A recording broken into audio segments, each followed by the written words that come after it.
Hey guys, what is up and welcome to a new League of Legends video. So with patch 6.9 and the mid-season update live for a few days now, I'm sure a lot of you have had the chance to play around with the new Mage reworks, the new Mage items, and the updated Mage items as well. And honestly, it's a lot of fun, and this is definitely one of the best patches Riot has released in a long time. But at the same time, this is also a very big patch. There's a lot of information to take in, and whether or not you are mid lane main or you just happen to just try out the new mages in the mid lane, well, chances are you have been somewhat confused as to which items are probably the best to get on the mage that you're playing. Well, this is hopefully where this video comes in. Now remember guys, this is going to be just to give you a rough, hopefully decent enough idea as to what items you should get. I have created 9 different groups that help distinguish the type of mage that you're playing to give you a good idea as to what items you want to be looking at. So I really do hope that this video will help you in that regard. But either way guys, right before we jump into the actual builds and give you an idea on what to get on what mage, the question of this video is, what do you think of my new outro that is at the end of this video? I think it's absolutely fantastic, and big shoutouts to the Dark Tongo for making it. So please make sure to check it out and let me know. And if you end up enjoying this video and find it helpful, then definitely hit that like button to let me know.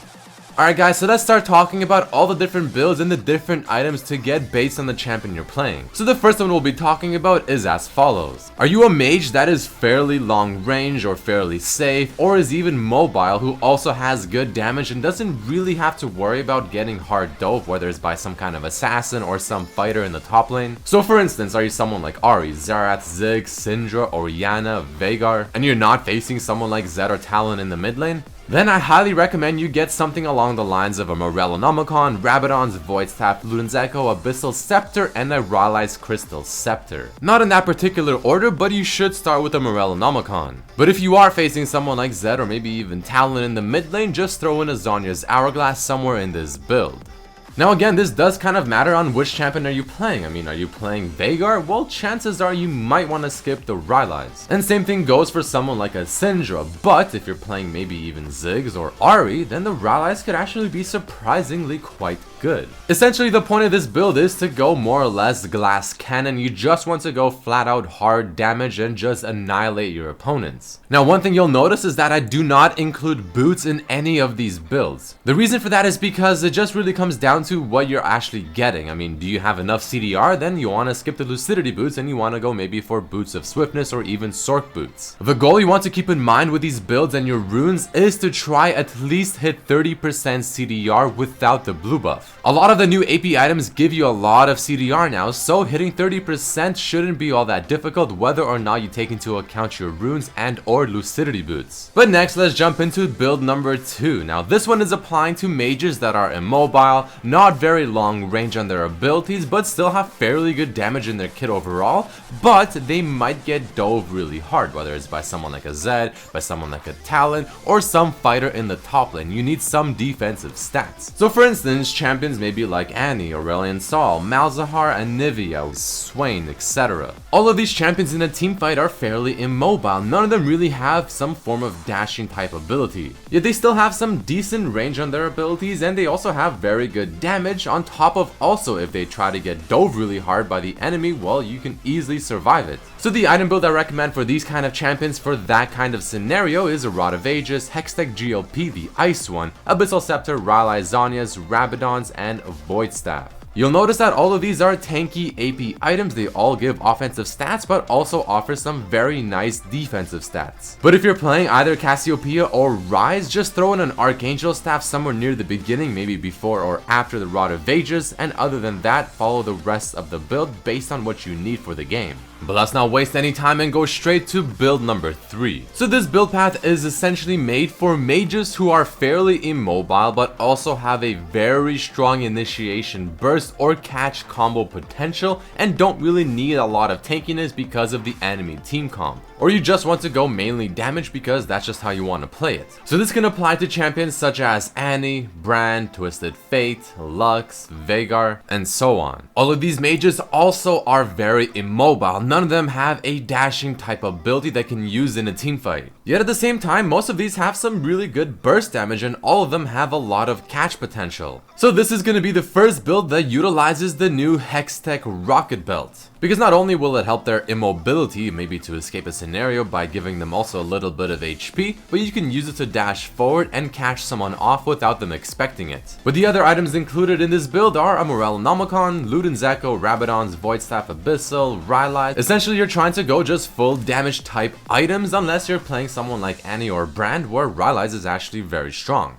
Next up for build number 4 is going to be somewhat similar in terms of the idea as to build number 3, but this one is going to be for champions that also need some extra tankiness. This build can apply to champions mentioned in the previous build that I just talked about, so for example maybe Twisted Fate, Annie, Anivia, Ryze, etc. And the items you want to look for when playing these kind of champions with this kind of scenario are Rod of Ages, Hextech Rocket Belt, Abyssal, Rylai, Zhonya's, Rabadon's Voidstaff, and if you're playing Ryze or Cassiopeia, Archangel Staff. Again, the idea is to still make use of the Rocket Belt to dash forward, maybe to catch people off, but also giving you some much needed tankiness because, well, you simply need it if you're going for this build path based on maybe the champion you're playing like Anivia, or maybe the enemy team's champions.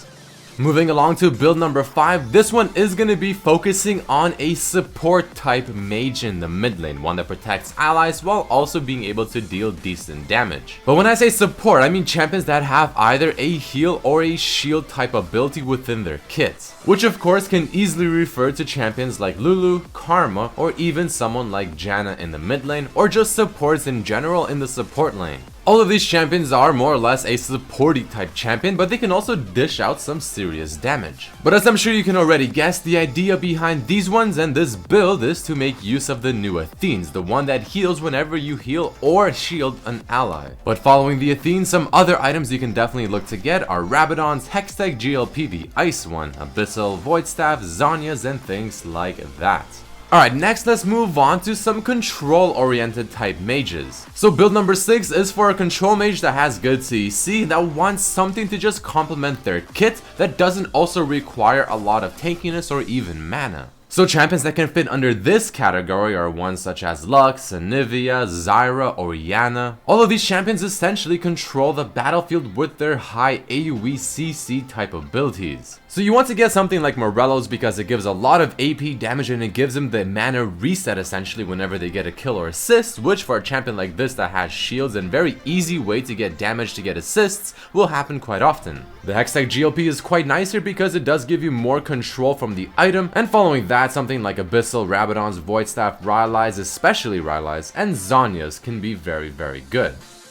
Alright, but what if you're playing a control-oriented type mage that kind of has to be in the middle of the fight for the most part, but they also have to be really tanky, but they still want to have and maintain that control-oriented playstyle. So for instance, maybe someone like a Morgana, someone like Anivia, and again, Orianna and Karma. Again guys, don't forget the intent of this video is just to give you several different build options, again, based on certain scenarios, champions you play, and maybe even your personal playstyle. One champion can fit several of these builds, and some of these builds are very similar to others with slight differences here and there because the overall playstyle and the mindset behind the build is different. But either way, this build will be going the Morellonomicon and Rod of Ages build path followed by the Hextech GLP, again for nice damage and tankiness with the Abyssal, with the Rabadons potentially, with the Voidstaff, Rylai's, Zhonya's. Just depends on how tanky you need to be and how much maybe you can afford to go a little bit of extra damage like a Rabadon's. And now moving on to the second last build I'll be talking about, build number 8. This one is for mages that like to spam their spells, somewhat of a mid-range type mage as well, or even in your face. So for instance, this one will be including champions like Karthus, Ryze, and Cassiopeia. This one should be somewhat self-explanatory. I mean, you go Archangel Staff, Abyssal, Rylai's, Rabadon's, Hextech, Rocket Belt, because again, these champions are ones that want to be more or less in your face. They're very aggressive. And if you really want to, you can definitely throw in a Rod of Ages at the beginning, because it not only synergizes well with Archangel Staff, but it helps these champions be in your face that much better. Voidstaff and Zhonya's Hourglass. Now those are the items I recommend you choose from. And now the final build I'll be talking about, build number 9. This one is specifically for just one champion, Vladimir. He does require a little bit of a unique type of build, but it can definitely look something like this. You get the Hex Deck, Rocket Belt, you get the Spirit Visage, Rylai's Abyssal, Void Staff, Death Cap. These are the items that work well on Vladimir, and essentially anything that can give you HP that doesn't also give you mana, so Rod of Ages doesn't really work out that well. But that is about it for this video, guys. I mean, if you did enjoy it, definitely hit that like button. Let me know in the comments below what you thought about the video, and also let me know what you think about my outro coming up in just a few seconds. Very quickly, here are my favorite comments from the previous video's question asking, do you think Zed needs a rework? But either way, I thank you all so much for watching, and I hope to see you for the next video. Peace.